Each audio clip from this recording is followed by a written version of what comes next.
Do well in school, get people to notice you, earn a great degree, move on to a high-paying job, be secured for the rest of your life. The plan had always been pretty simple. Whatever Steve needed, if he would keep following the academic path, then inevitably, one day or another, he would arrive at the point where he could get whatever he wanted. A simple truth, ingrained into him from the very beginning, whether it was teachers at school, relatives from his extended family, or society itself: if one managed to get a respectable job, then everyone would recognize one's efforts. For him, it was something obvious, something he never really paid much attention to, working himself to the bone throughout his life. He passed any test ahead of him with flying colors. Always at the top of the class, setting a perfect, flawless record upon graduation.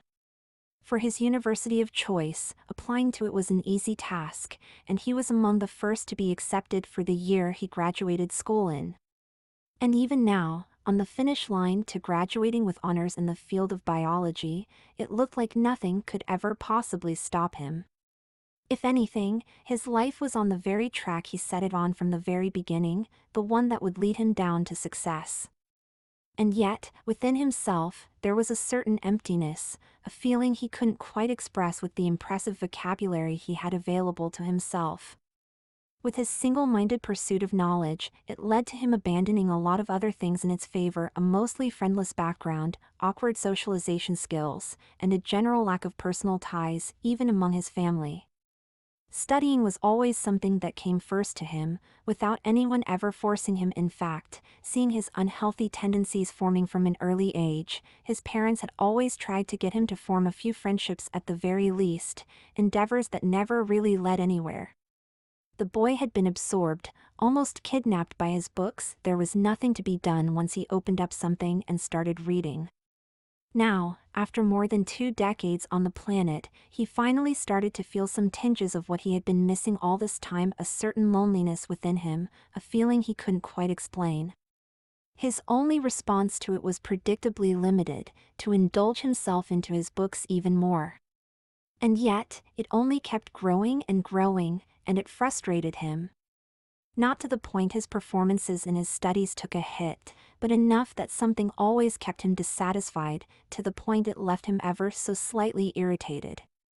Always on edge, ready to snap when somebody broke his focus, and even his sleep was getting worse and worse over time. Predictably, he tried to handle things as reasonably as he could. Maybe it was just his new environment. After all, now that he was so close to successfully making his splash on the world, he finally moved into his own 4 walls ahead of when he could have, considering that he wasn't actually earning money yet, but he wanted to be living closer to future prospective employers already, closer to his university, for all of that left a better impression, and him with more time to study. Right. Perhaps he simply wasn't used to his new environment yet, and that constant irritation he was experiencing was actually homesickness. Of course, with his rational approach to things, it eluded him that his actual problem was something else entirely, but then again, that simply was how his life had always been. So focused on logic, that the more emotional things slipped past him.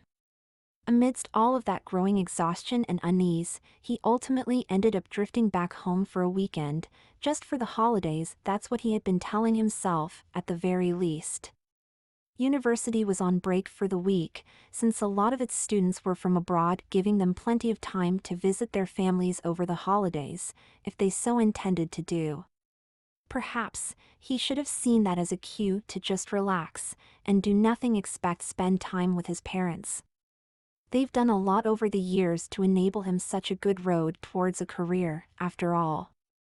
But while he did visit them, that was about the only one of those things he did. After exchanging greetings and chatting for a bit about how things had been recently since he moved out, Steve more or less retreated to his former room, immersing him in what little books were still left in there, alongside the few ones he brought with him.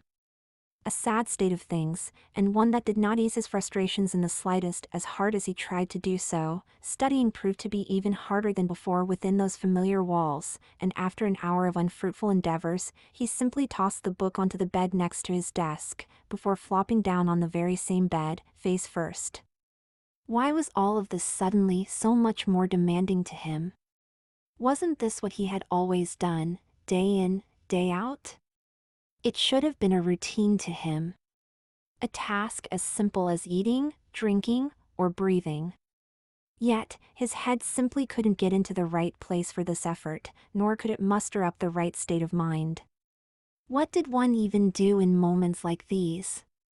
He never struggled with this before, so he was completely lost on ideas, if he was being honest with himself. Did people meditate under conditions like these? Did they get some fresh air, beat up a sandbag, scream loudly at the ocean to vent? Well, not like there were any oceans or sandbags nearby, and he knew that meditation was actually pretty complex, too complex for him to attempt. Movies and TV shows always made it look really easy, but that kind of stuff was actually pretty dangerous to the uninitiated, all things considered. Maybe I just need a drink. Yeah, that's got to be it. It was a quiet voice, sounding defeated, exhausted, almost dead inside. Normally, he used to have a fairly excited tone of voice, and a rather loud voice for a bookworm such as him, and yet, as of late, he couldn't even muster up the energy for that little signature voice of his. Instead, after several minutes of just continuing to lay on his bed, not following up on his own comment, he ultimately pushed himself off the mattress with his arm slowly, ever so slowly, but ultimately standing up again, his shirt now quite the wrinkly mess. Taking a few minutes to steady himself on his wobbly legs, he took some deep breaths, in and out. It didn't help him with the anxiety he was feeling, but at least, he wouldn't need to fear that he'd trip or fall down on his trip to the kitchen. With himself currently in a state like this, it wouldn't have surprised him in the slightest for such a thing to actually happen to himself.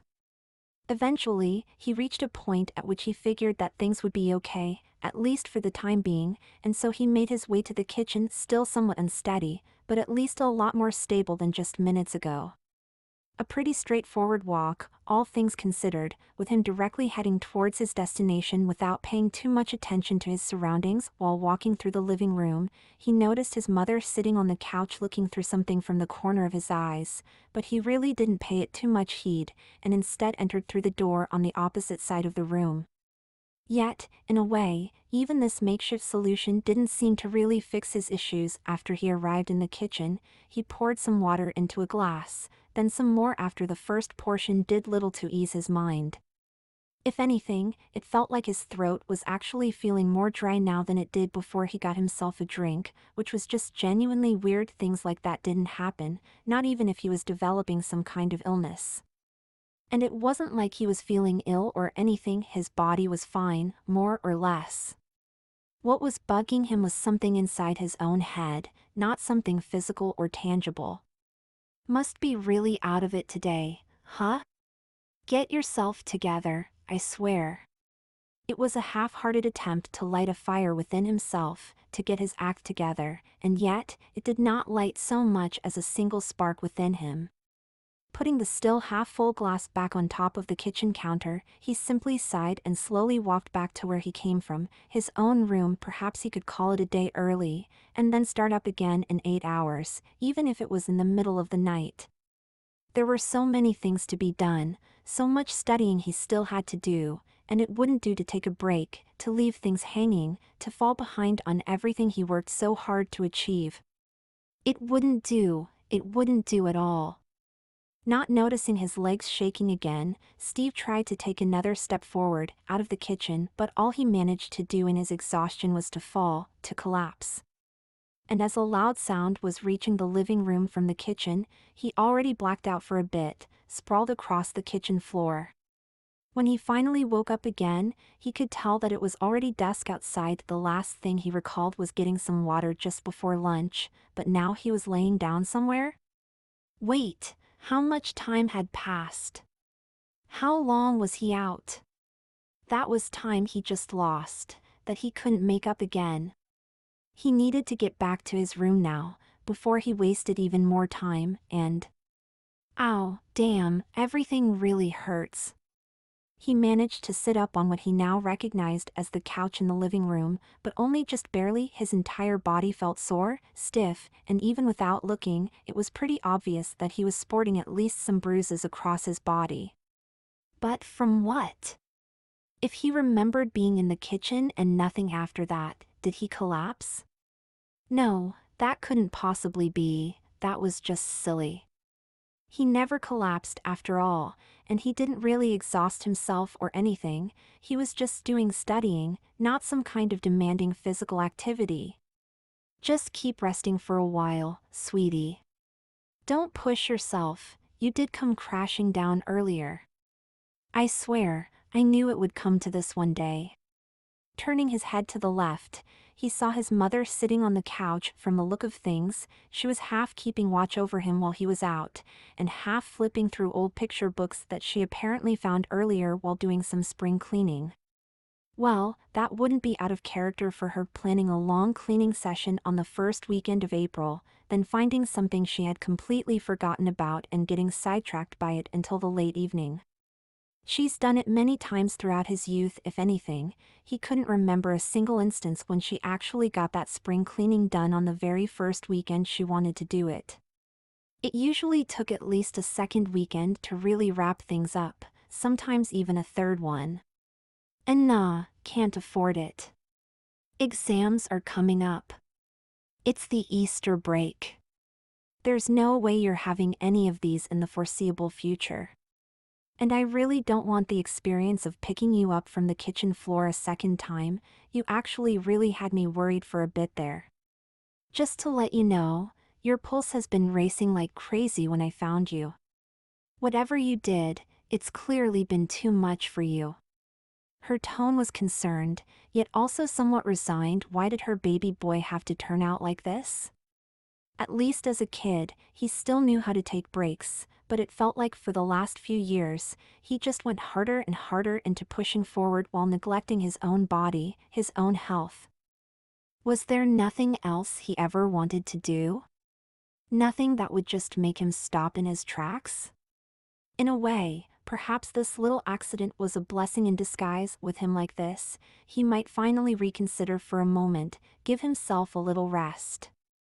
Not that she really placed her bets on that outcome, but at least, she could keep this little bit of hope alive, in case it would actually happen like this. Why, you're talking as if I just went through a marathon or something.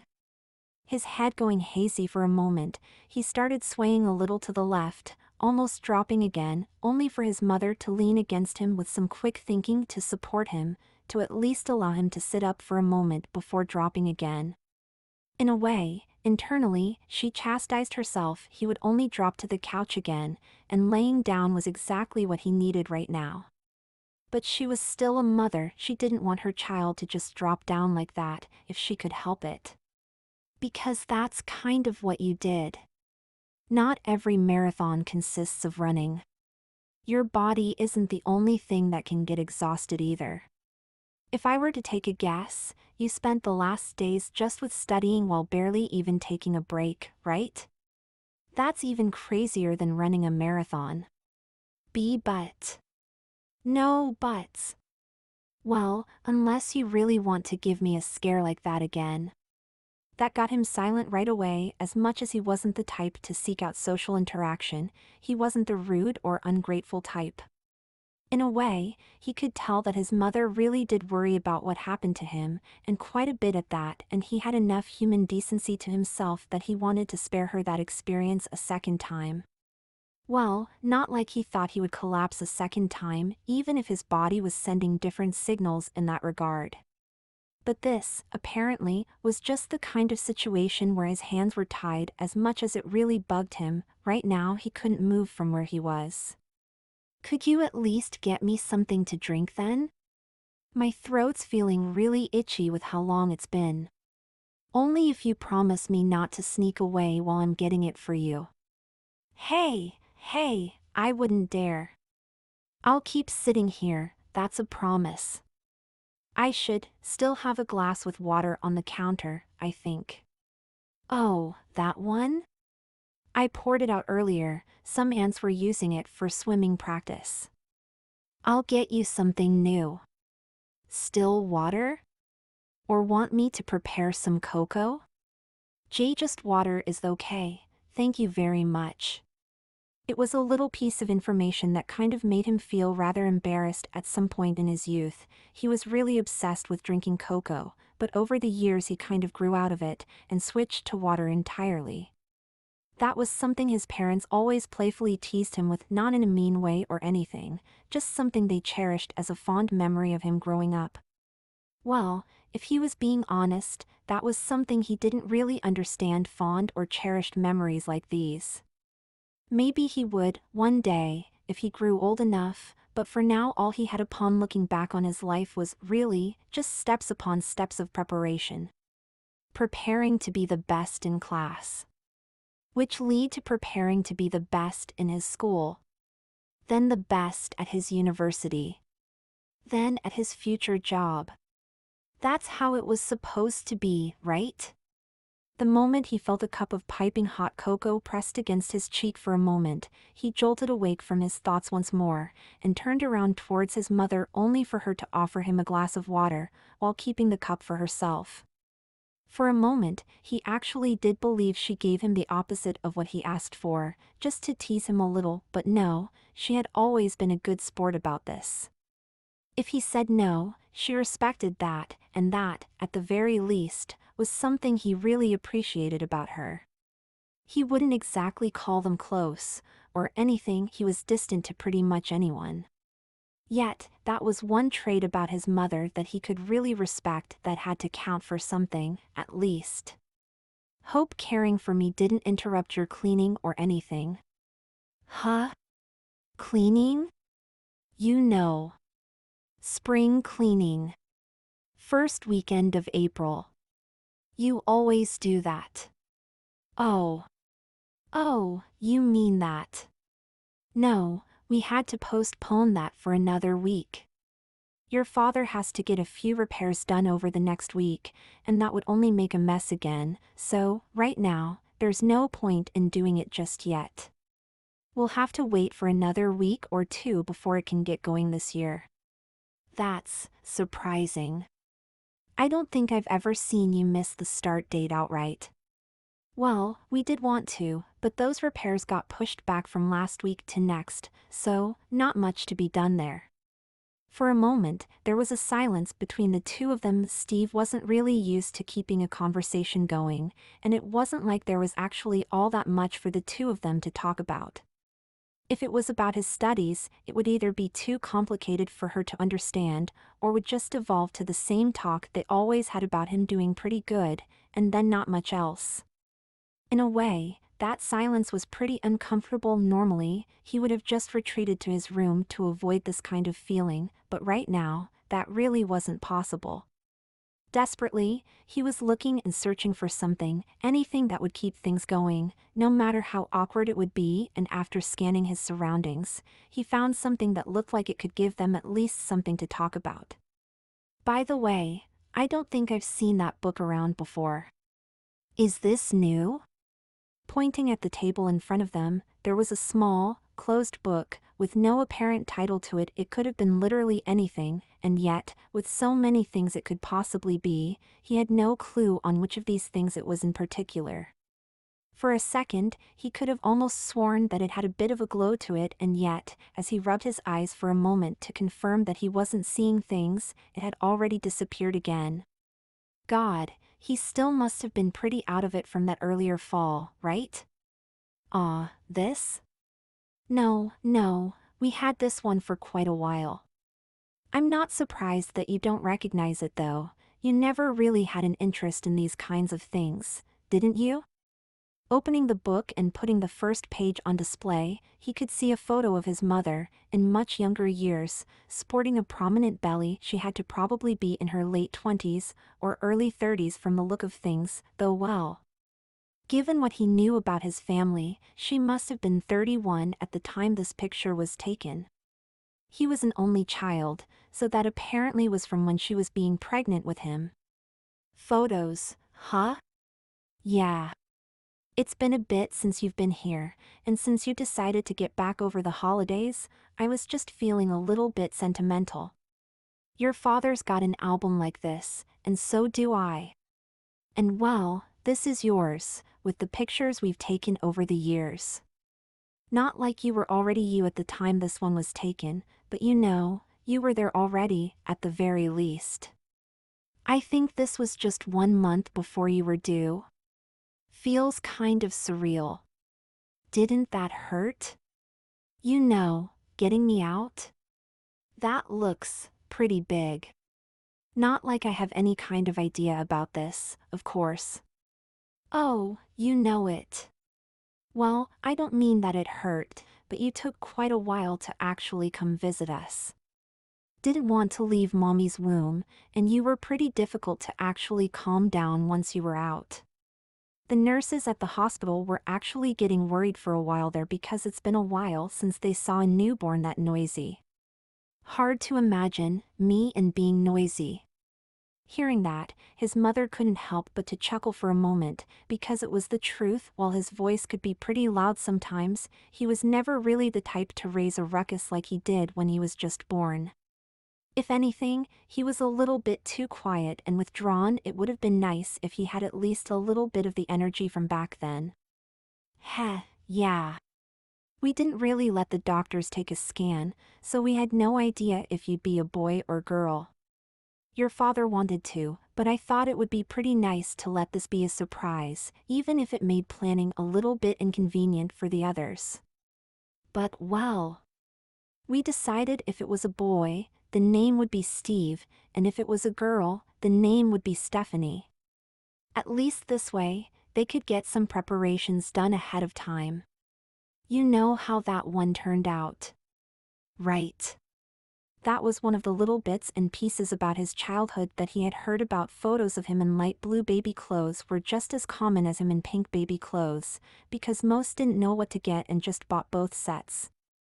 And since his parents didn't want to waste those generous gifts, they just decided to get him dressed in both, even if that got some amused smiles out of the rest of the family. When he was younger, that led to quite a bit of playful teasing from the rest of the family, and perhaps that was one of the reasons why he never really bothered with other people all that much, but at least over the years, this kind of treatment got rarer as the joke kind of lost its glow for the others. Right, at least those pictures got lost to the void, thankfully enough. Oh. You think so? Oh dear, he really didn't like that tone of voice from his mother. Turning around, he saw an almost cat-like grin on her face as she flipped to the next page, baby photos from just weeks after he had been born, a pair of them, one in a light blue onesie, as well as one in a pink onesie.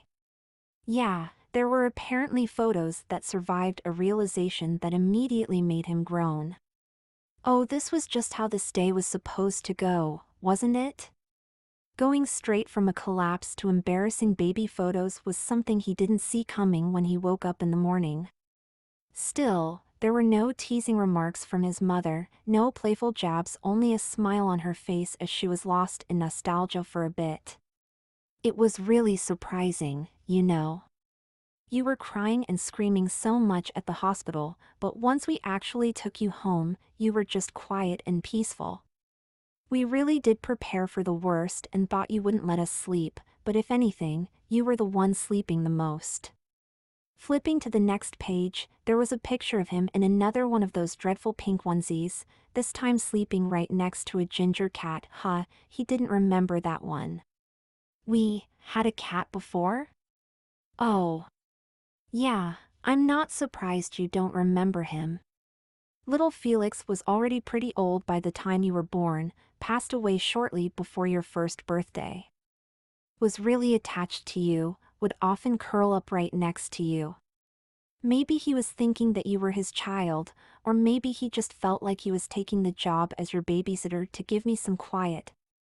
Back when you were in my belly, he'd even prod it sometimes, or put his ears against it. He could probably tell I was about to give birth soon. He's never been as gentle as he was during those months before then. Was quite the little prankster and schemer. You wouldn't know how often he found his way into places where he really shouldn't have been. But I guess that's cats for you. If it fits, it sits. Man, I never really knew those things. Feeling like you missed out, then? I mean, no, that's so long ago that it's hard to really feel anything about it, really. Still, guess there's things I really didn't know about. That's just how it is to be somebody's child. There's a lot of little things you will never really know about, and honestly, that's okay. Some things you pick up later, and some things you only find out after it's already too late and nothing can be done about them anymore. Thinking about anything in particular with that remark? Oh, no, no. Just, you see this kind of development a lot. Family fighting for some inane reason, only for one side to pass away or leave, and only then does the other one realize just how well they actually meant for each other. Ah. Yeah. That kind of thing. I guess things like these do happen sometimes. It really was more of a non-committal kind of reply from him, because he really didn't know anything about things like these. He never had to watch somebody pass away, and he didn't really get into fights with others because, well, that would require actually having friends, which he didn't remember ever having. Or if he did, perhaps he was simply too young back then to still remember them. As if on command, his mother flipped to the next picture, revealing a picture of him with a girl he didn't recognize, though actually seeing the picture certainly made his cheeks flush, because in a way, this was even worse than the pink onesies. WW, what the hell is that? Huh? That's a picture of you, sweetie. I can see that, but why am I wearing those clothes? And who is that girl, even? You don't remember her? Of course I'm not going to remember some random girl from a picture where it looks like I've been 3 or 4 at the time. I guess you're right, that's Kate. Do you remember her now, with that name? You two have been friends in kindergarten, and I think she went to the same school as you for a while? She did move away after a while, and the two of you weren't that close once you actually got into school, but for a while the two of you were really inseparable. Like in this one here, or give me a moment. Flipping to the next page, there was another very similar picture, Steve and Kate, next to each other, but Steve was actually wearing a frilly dress, something he assumed belonged to the girl that apparently was his friend at the time. In the first picture, it was plain obvious that Steve was pretty obviously embarrassed about it, but in the second picture, now with Kate hugging him in a matching dress, that impression only intensified. Whatever black magic she worked to get him into this outfit, it must have been a pretty humiliating experience. She really did like you a lot. Was always gushing about how pretty you looked when she came over to visit, and that she was really jealous. Honestly, it was pretty adorable to watch, just seeing her gush about my little baby like that. She always really wanted to dress you up in one of her outfits, so that was from when you finally relented for a moment. That did leave a pretty big impression on you, so this is why I'm kind of surprised you didn't remember it. You were always so boyish before then. Something about the way his mother was phrasing things felt ever so slightly off to Steve for the first time over the course of this conversation. Yet, he couldn't quite place just what exactly set off the warning sirens within his head, only that something sounded slightly different to how it should have been. In a way, his mother made it sound like this was some kind of life-changing event for him, that this influenced him in a lot of things. But that couldn't be further from the truth, right? This was a picture of him dressing up in a dress. That was nothing that would ever influence a growing boy, after all.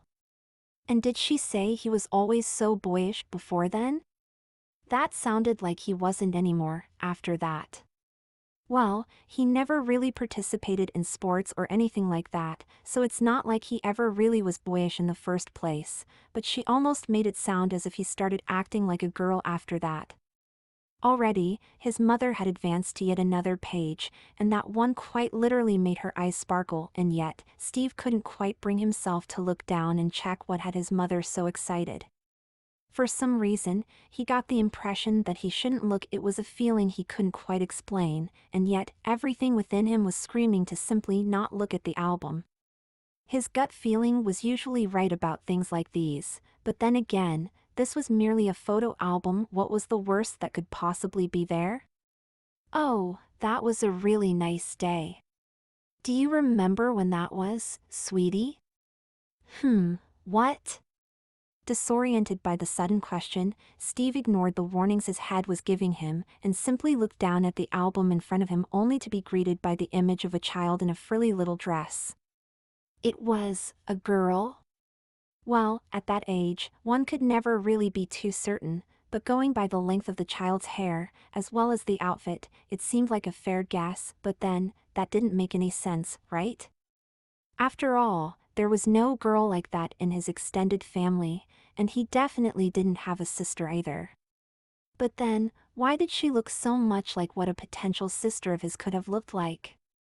It really felt like looking at a picture of himself, just if he had been a girl instead of a boy, but that was completely, utterly ridiculous. There was no way there could be a picture like that. Is that a cousin I don't remember, or something? I think this picture might be from your wedding, at least. For a moment, his mother was giving him the strangest look, as if he just said something completely incomprehensible, something that made no sense at all, and yet, before long, her look softened, and she simply chuckled for a moment. Oh dear, you're still feeling the fall from earlier, huh? You're right, that's from our wedding, but that's you in the picture. You made such an adorable flower girl. You were really excited to dress up for that day. You and Kate were always super eager to chat about it before the event. You two must have spent weeks getting you all hyped up for the event. Not that I could blame you. Normally a girl your age doesn't quite experience something like that, unless it's a second marriage. Right, his parents had gotten married really late. They were in love for a long time, and moved in with each other pretty early into their relationship, but for some reason, they kept putting it off for years and years. Something about wanting to have a child first, before tying the knot? And once they had him, they were so busy with raising him that finally doing that wedding was fairly low on their priority list for a while. He did remember how back then, they forced him into what kind of looked like a little suit made for a young boy, but then, that memory was completely at odds with the photo directly in front of him. That was supposed to be him? It couldn't be. There was no way he was that girly, or even a girl in the first place. He definitely never would have been as excited as his mother just mentioned to be a flower girl or something. No, he absolutely remembered how he just went to a quiet corner throughout that entire event, and kept his distance from everyone else. So why was this picture showing something completely different? And then, there was the fact that his mother suddenly started calling him a girl. A girl, of all things. Was she actually losing it, or was he going through some strange dream from the earlier collapse, one he never actually woke up from? Trying to speak up, he found that the words wouldn't quite come out when he tried to protest, or correct his mother, at the very least. Regular sentences to keep the conversation going still seemed to pose no issue at all, but if anything, that only confused him even further. No, I don't remember that at all. Or I do remember. But it feels like I'm remembering something different. Well. You were just 6 years old back then. I guess that's just around the age when you start to remember some things more clearly instead of everything being really vague in your memory. Which, kind of a shame, really. You were so adorable back then. Well, you still are, sweetie. But there's always a special kind of joy in watching your baby girl grow up. Please stop that, Mom. Neither of them was able to quite perceive it, and yet, little changes happened to Steve, his voice cracking and rising ever so slightly in pitch, just enough to pass as feminine, as well as his genitals gently inverting themselves, the barest minimum to decidedly turn him into a her. This simple truth did not quite catch up to Steve just yet. However, no, for all intents and purposes, he very much considered himself to be a boy, the very same Steve he grew up as for all this time. Yet, he couldn't quite shake this feeling that something was different, and it wasn't actually his body that was giving him this impression. No, somewhere within the corners of himself, his memory was twisting, shifting, morphing into something slightly different to what it was before. Not with a large enough impact to alarm him, and yet, considerably shaping the way he would grow up very soon, even if he himself was not aware of this. Ah, but those are really precious memories. One day, you'll understand that too, sweetie. Then, you'll look back on pictures like these fondly, I'll bet. And until then, you'll always be my little baby girl with a warm smile. His mother gave him a little kiss on the cheek, leaving behind a pleasant tingle, and yet, his mind was buzzing with questions. She normally wasn't this affectionate, was she? Or maybe she was, and he never realized because he never actually let her this close to himself. Maybe she did that when he was younger, but then he started pushing her away and it stopped? He didn't quite know which of these things was accurate or the truth, but yet, well, it didn't feel too bad, at least for this fleeting moment.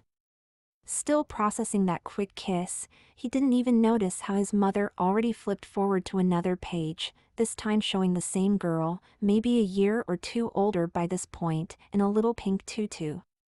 Was this? No, this couldn't possibly be, right? And yet, there was no mistake about it. Running his own finger over the photo for the first time, Steve could undeniably feel that this photo, whoever had taken it, was actually real. The way it felt to the touch, the glossy sheen reflecting the light that fell on it, the way it looked so lifelike, that definitely was a photo somebody had taken. Yeah, it was that same girl that looked like she could have been his sister, and on closer inspection, a little bit further away in the shot, there was also that other girl, Kate, practicing in the same room in a matching attire. When was that, Mom? There's a lot of these in here that I do not actually remember. It had been ages since he last called his mother Mom. That was something he stopped doing when he was about 12 years old, because his classmates caught wind one day and teased him about it. About how boys didn't use that sort of language. Still, without realizing, he started using the name again, and while it felt a little bit weird, it didn't actually feel off. For while that memory of being teased about it existed within him, there was also now a faint recollection about how he kept using it anyways. Wait, did the boys tease him about that? Why would they? Feeling a bit woozy, Steve once again started to sway, feeling like he would lose balance even though he was only sitting on the couch, not actually standing up. And yet, with a certain amount of swiftness, his mother caught it and started offering her shoulder for support, not intending to let her little girl exhaust herself. Careful, sweetie. Don't overexert yourself just yet, it's okay. Just lean on me for a bit while you're feeling dizzy. Thanks, Mom.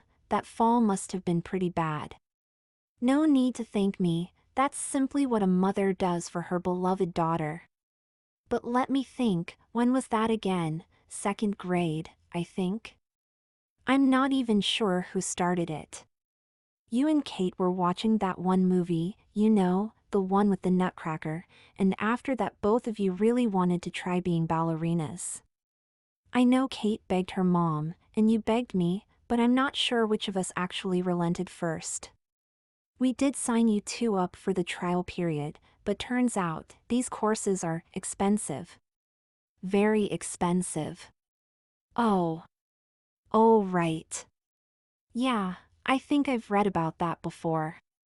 We do try to give you as many chances as we can, your father and I, but this one was not quite within our range. I honestly still feel quite bad about that. You were so super excited when you started trying it out, and you'd always twirl around the house for a while after that. And then, well, you wouldn't speak with us for the entire weekend after we told you it was unfortunately too expensive to keep going. Still hurts me to think back to you crying and pouting like that. You took that pretty hard. Stop it, it couldn't have possibly been that bad. Oh, but it definitely was. I think we recorded a bit of that by accident because the camera was still running from something else. I'm not sure where that video ended up though. It's probably still buried somewhere in the storage. Yeah, if it's there, I don't think you're going to find it anytime soon. I don't think anybody has been in there for longer than a few minutes within the last few years. Slowly, the memories of the day his mother was describing came back into focus for him, and yet, they felt like somebody else was actually experiencing them, not himself. Memories of being so giddy, so excited to be able to dance all pretty for everyone to see, only for great sadness to wash over him upon being told this couldn't continue. About saying mean words to his parents, like how he hated them lots and lots, and how he didn't ever want to see them again. The impulsive words of a child that wasn't even halfway through elementary school yet, and still had lots to learn and see, and yet, so completely at odds with what he thought he remembered. On one side, himself submerged in books, the world around him not mattering in the slightest. On the other side, himself dancing away, getting all emotional about an upsetting event, and retreating within the pink confines of his room. Pink? Yeah, pink. He remembered begging his parents to have his room look like that, because he really adored the way a room like that felt. As if it belonged to a princess or something. Brushing away a lengthening strand of hair in front of his face with a slimmer, more delicate hand, Steve couldn't help but to cringe internally for a moment there, not about the room however, and more about the mean things he said to his parents back then. He knew they only meant the best for him. Now that he was older, he was able to realize that, something that completely eluded his attention in earlier years. And yet, his younger self wasn't quite able to comprehend that. That sometimes, even if they meant well, there simply were some things outside their reach. And that this didn't mean they cared any less about him, far from it. Hey, Mom? What is it, sweetie? I'm sorry. Ah, is that about the story I just told you? Don't worry, it's okay. That's part of raising a child, too. It isn't always a job that gets rewarded right away, but seeing the fruits of your efforts makes it feel like everything was worth it for that. After all, my baby girl grew up quite splendidly. Those were words that made him squirm. Being praised this genuinely was something he wasn't quite used to, after all. People praised him about his intellect all the time, but a lot of it felt hollow, obligatory, even jealous at times, as if simply acknowledging something, without actually being proud about it. As if many simply saw him as an inconvenient competitor. Yet, those simple words of praise, they made him buzz with something from within that he couldn't describe or explain, feelings of pride and joy. Was this what it meant to be appreciated? Unconsciously, his posture started to adjust ever so slightly, whereas previously, his legs were spread wide open. He now made sure that his thighs would touch each other, so as to not give anyone glimpses up his skirt. He wasn't that kind of person, after all. The way he supported himself on the couch, the way he was sitting down, it was becoming slightly daintier, girlier, more feminine. Oh, I do think I remember this one, though. School play in 3rd grade, wasn't it? Looking at the next page, there was a picture of him in a sparkly dress, as well as Kate in what looked like a witch's robe. Right, the only time he could have possibly dressed up like this was when they were holding a play for the parents to watch and see, and he did remember being picked for a leading role back then. It was an event that played out in both sets of memories that were present within his head, and yet, while they both were similar in that regard, it stopped by this point.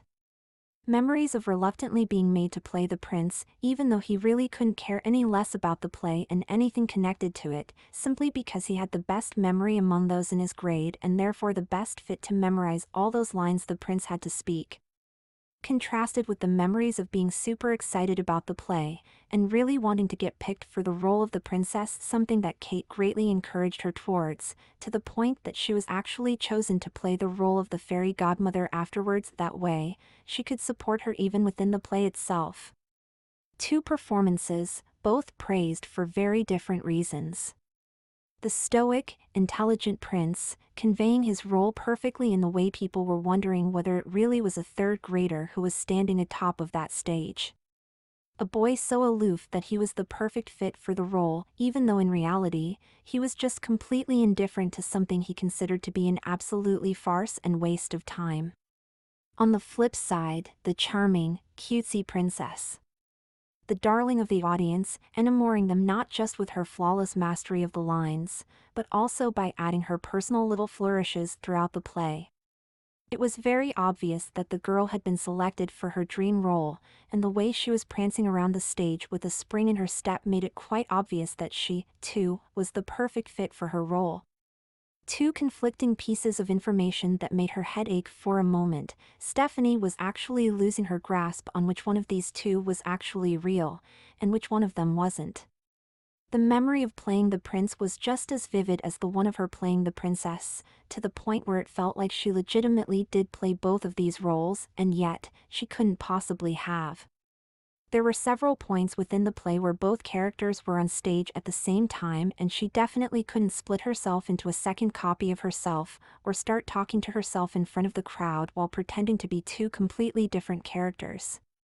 What kind of princess wore a suit? What kind of prince wore an elegant dress? Well, okay, there was probably an audience for both of these types of characters. The more she thought about it, especially the princess in a suit would probably have several girls swooning. And if she was being honest, she probably wasn't immune to the charm and appeal of such a look either, but well, that was elementary school. Back at that age, she was still far away from this sort of awakening, wasn't she? Not even stopping for a moment to consider what this sort of awakening could possibly mean, Stephanie turned around to her mother, who simply nodded with the biggest grin on her lips. Oh, she definitely did remember that one, it was written all over her face. We recorded that one, too. Gave it to everyone to watch too, because you were just the cutest little thing. Ah, just thinking back on it makes me swoon. Sweet little Steph capturing the hearts of boys, girls, parents and teachers alike. Here, see that picture next to it? The two of you were really enjoying that performance. Indeed, next to the previous picture, there was one of her and Kate, hugging each other gleefully over a job well done. The witch who was supposed to be the fairy godmother, and her sparkly, elegant little princess.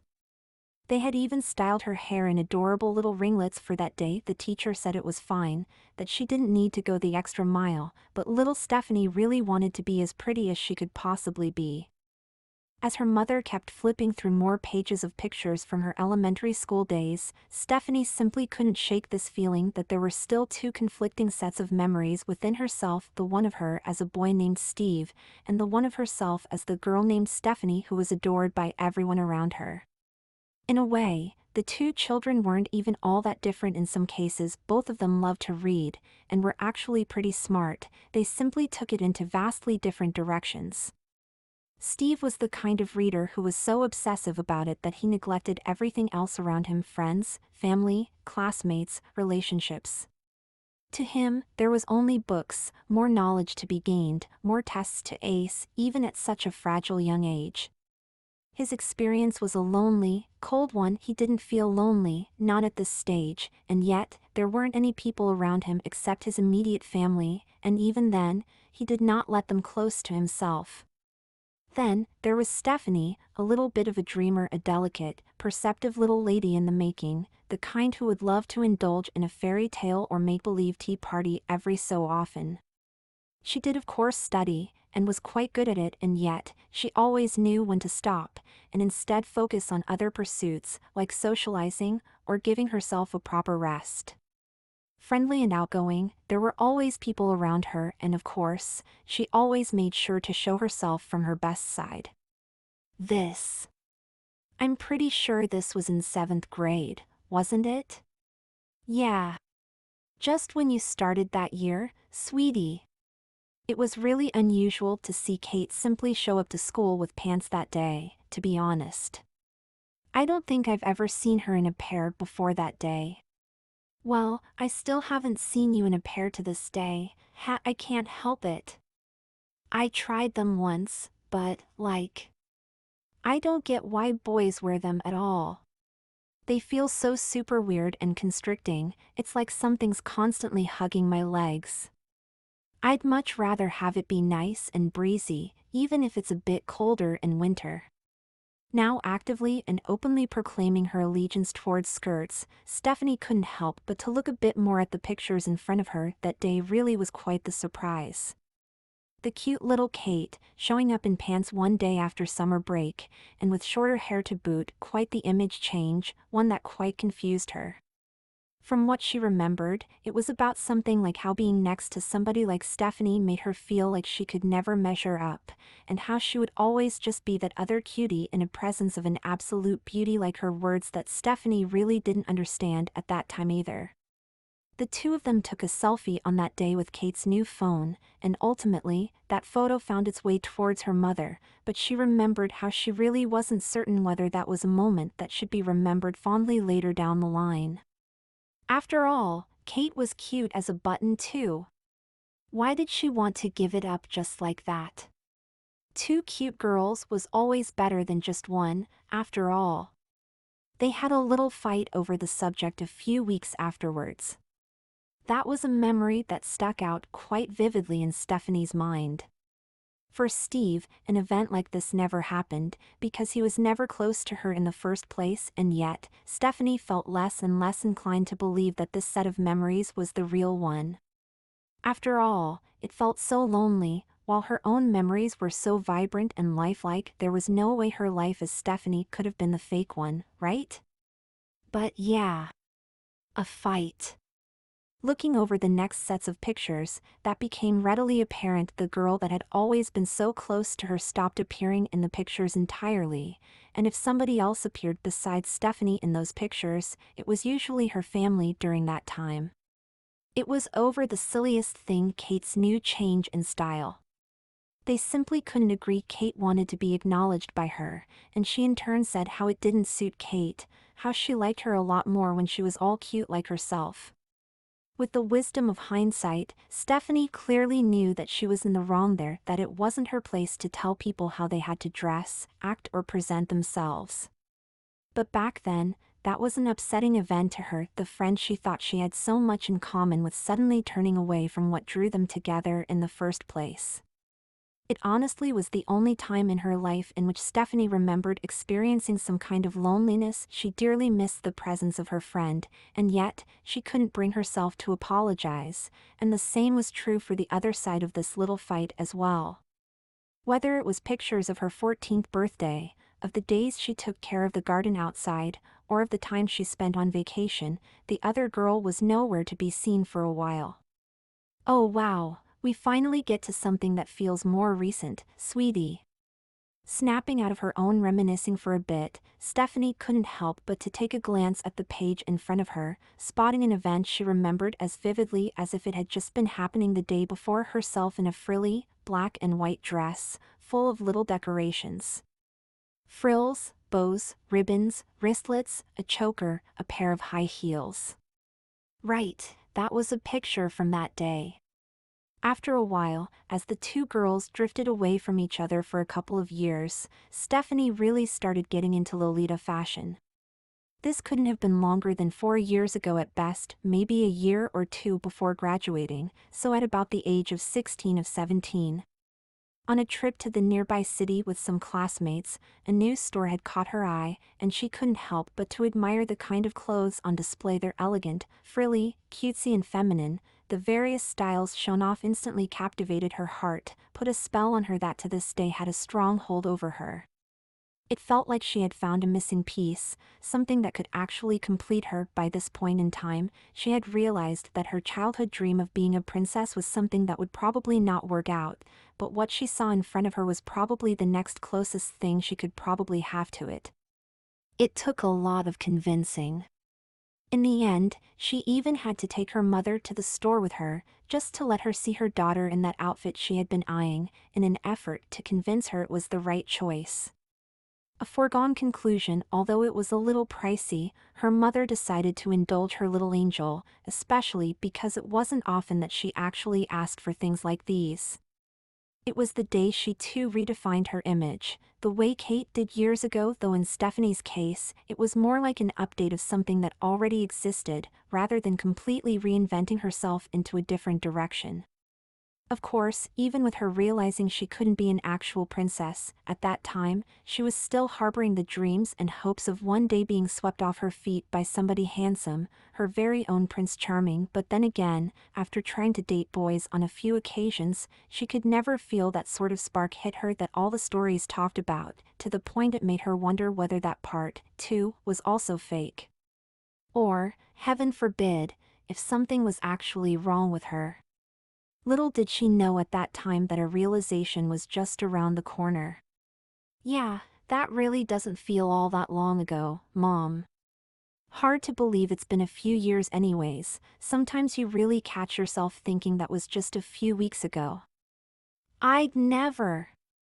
After all, my little sweetie got even more beautiful since then. Yeah? And Mom, you're exaggerating. There's no way. Can't fool me there. I know the glow of a woman in love when I see it displaying that cat-like grin once again. Her mother flipped the page, knowing full and well what was in store for them on the next page. That was one of her favorite pictures, after all.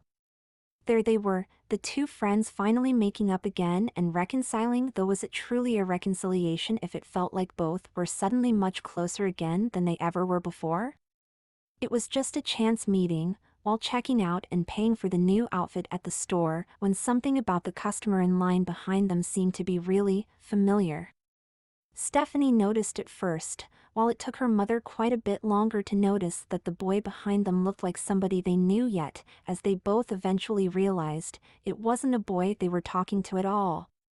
No, as it turned out, Kate had been a regular at this place for a few months by this point, even if she preferred the more boyish outfits the store had to offer, and by the time both of them realized who the other one was, what followed was a period of intense blushing and averted gazes.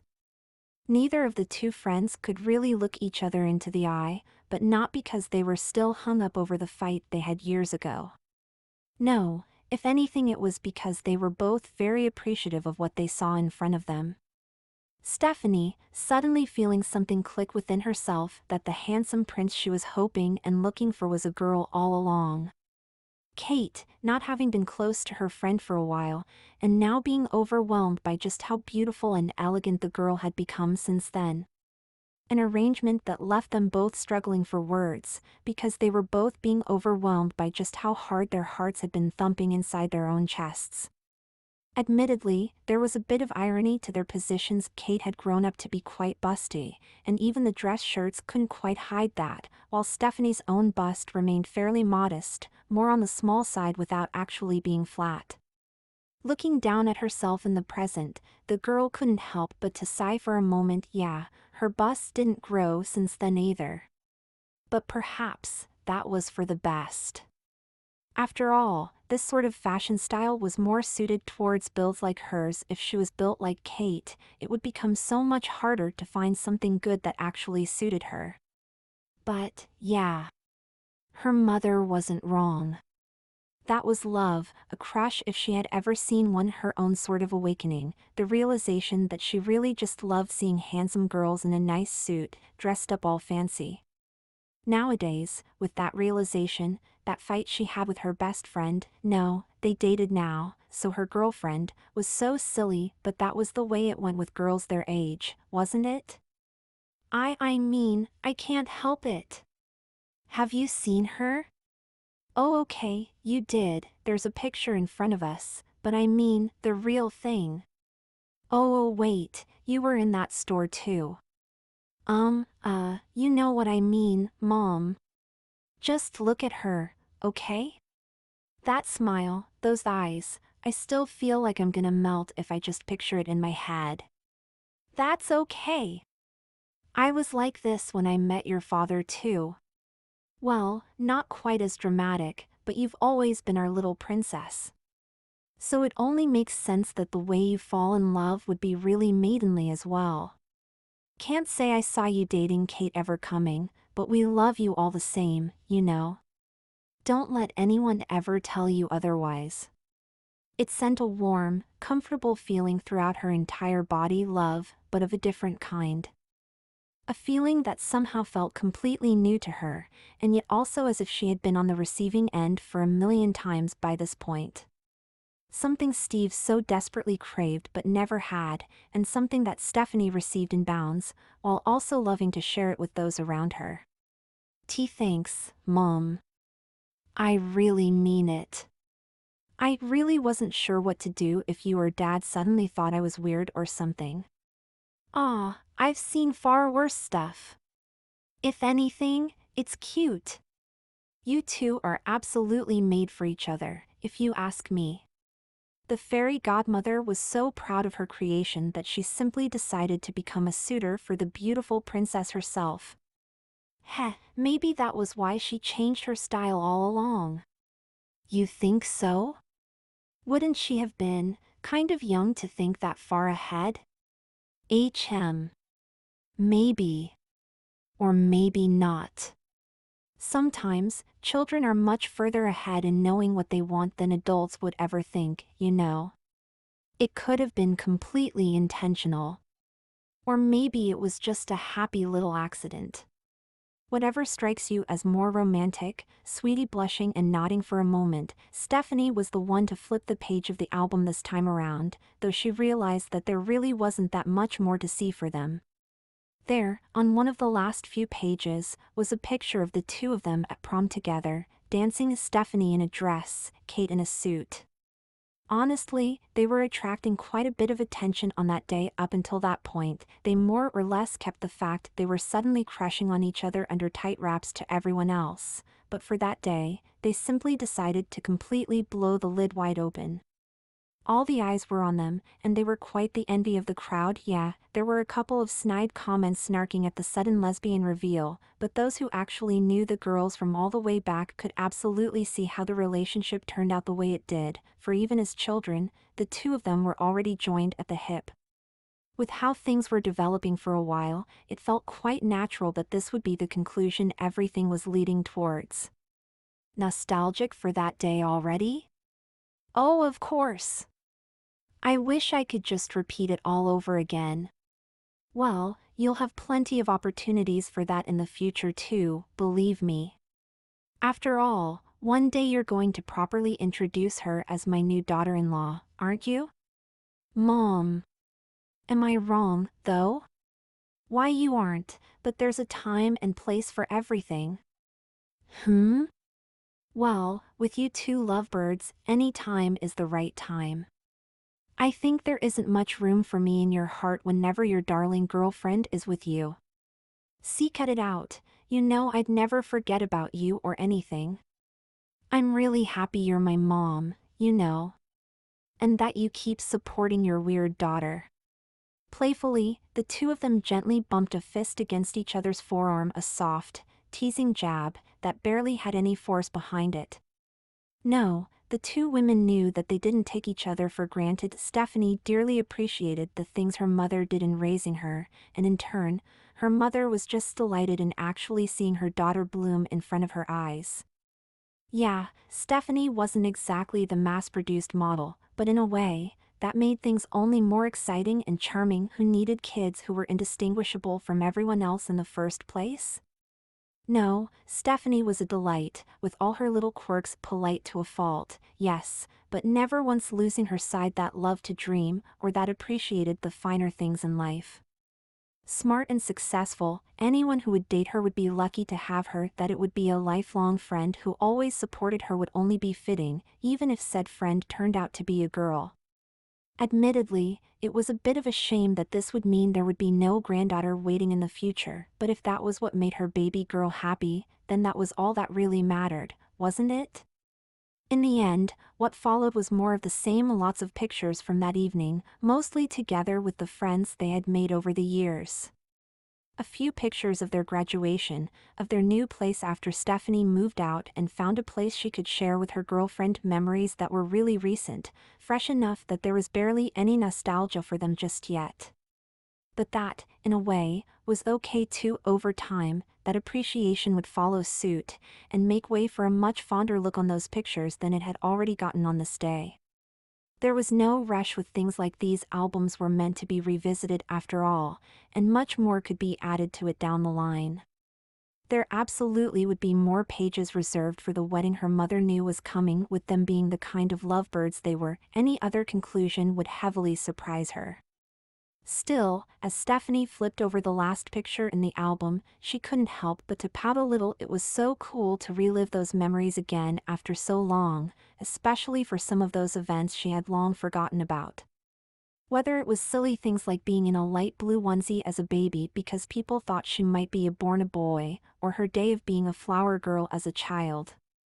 Well, not like she'd ever do that again, but being a bride, that might be pretty nice in the future. Do you think you're over the shock now?